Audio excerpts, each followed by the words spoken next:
Spicy Kashi ఎక్కడ చేచారా మీరంతా?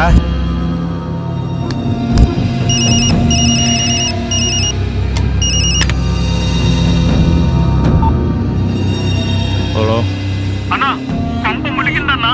ఒకసారి టీవీ పెట్టి న్యూస్ ఛానల్ చూడన్నా. ఏమైందిరా? మీరంతా ఎక్కడున్నారు? అన్నా, మేమంతా లారీ గ్యారేజ్ లో దాక్కున్నాం. ముందు టీవీ పెట్టన్నా. రేయ్ ఏమైందిరా? అది కాదురా. హలో హలో హలో రేయ్,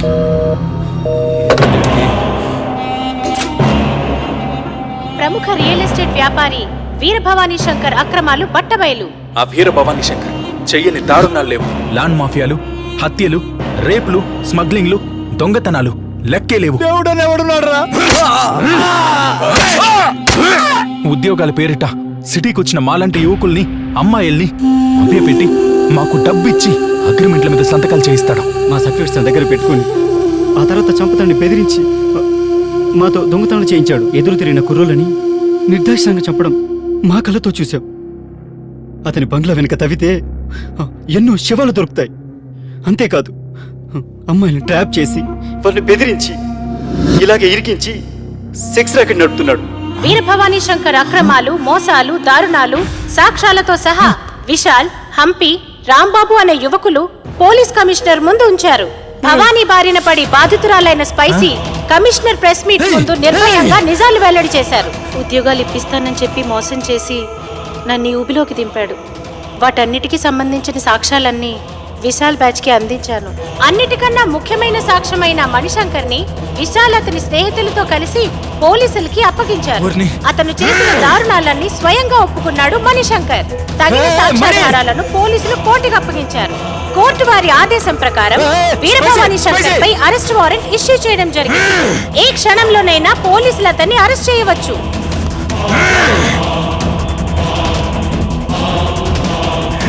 భవానీ చేతిలో పడి మేమంతా మోసపోయాం సార్. మీరు వాడి అంతు చూడకపోతే మేమే వాడిని చంపేస్తాం సార్. ఆ అబ్బాయిలకి జాబులు ఇస్తానని చెప్పి మోసగించి చంపేశాడు ఆ దుర్మార్గుడు. వాడిని నడి రోడ్డు మీద గురి చేయాలి.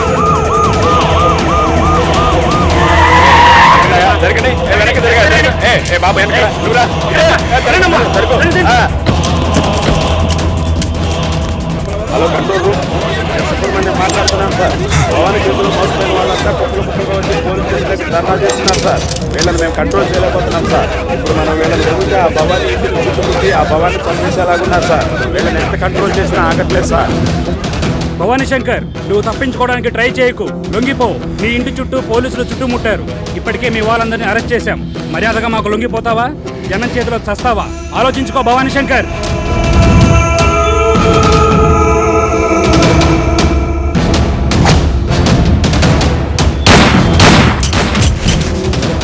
ఫార్మాలిటీస్ అన్ని పూర్తి చేసుకుని బాడీని పోస్ట్ మార్టంకి పంపించండి. అన్యాయం, అధర్మం అనేవి ఎప్పటికీ గెలవలేవు. ఎందుకంటే న్యాయానికి, ధర్మానికి ఉన్న బలం అలాంటిది. దుర్మార్గానికే గనక శక్తి ఉండుంటే హిట్లర్, సద్దాం, గడాఫీ లాంటి వాళ్ళు కూడా కుక్క చావు చచ్చేవారే కాదు. అదే చరిత్ర పునరావృతం అయింది కాబట్టే ఈ వీర భవానీ శంకర్కి ఇంత దారుణమైన చావు మూడింది. 1000 కొట్లు తిన్న భవానీ అనే రాబందు విశాల్ బ్యాచ్ అనే ఒక్క గాలివానికి కూలిపోయాడు. అందుకే దుర్మార్గం నశించాలి, రౌడీయిజం నశించాలి, అన్యాయం, అధర్మం నశించాలి. For more updates, like, comment, subscribe to our channel.